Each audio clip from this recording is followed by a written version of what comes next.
অনেক সময় আপনি আপনার পাওয়ারপয়েন্ট স্লাইডে দারুণ কিছু ফন্ট ব্যবহার করলেন, কিন্তু ওটা যখন আরেকজনের কম্পিউটারে কিংবা মোবাইলে দেখা হয়, খেয়াল করলে দেখবেন যে ফন্টগুলো অনেক সময় ভেঙে যায়, সবগুলোই ক্যালিব্রি হয়ে যায়।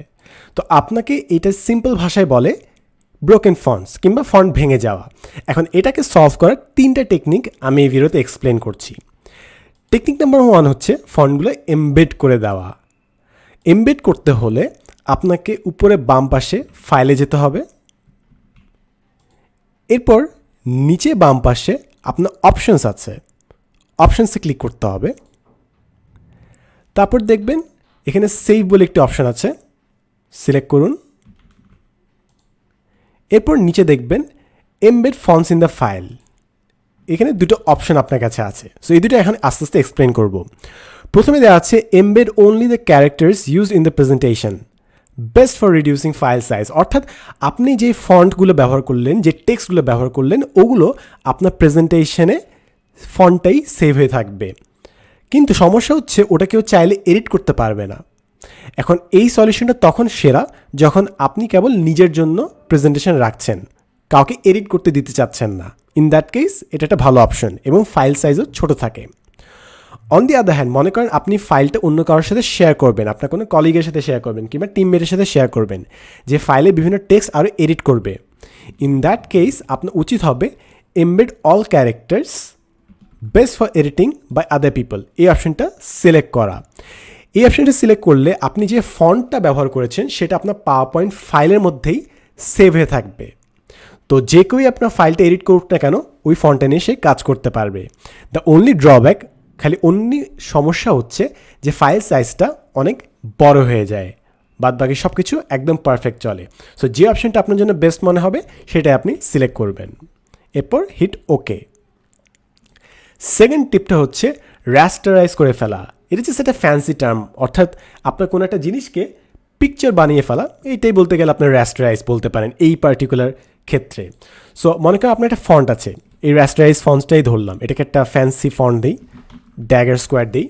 এখন এই ফন্টটা আরেকজনের কম্পিউটারে নিলে ভেঙে যাবে।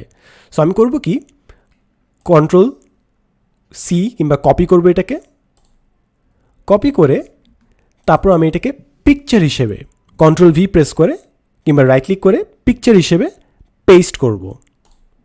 এখন দেখেন এটা আমার একটা পিকচার হিসেবে থাকবে, আমি কোনোভাবে এটাকে এডিট করতে পারবো না, বাট এটা ফন্টটা যেটা ব্যবহার করেছি আমি সেটা ভাঙবেও না।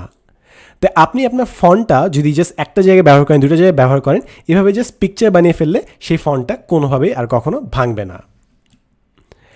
এরপর ফাইনালি হ্যাক হচ্ছে মার্জ ফন্টস। সো মনে করেন আমি একটা ফন্ট নিলাম, এই ফন্টটাকে আমি আরেকটা ফ্যান্সি ফন্ট দিই, মনে করেন অ্যাভান্ট জি বোল্ড। সো এইটাকে আমি আবার ডুপ্লিকেট করব, Ctrl+D প্রেস করলাম, কিংবা আপনি Ctrl+C Ctrl+V প্রেস করতে পারেন।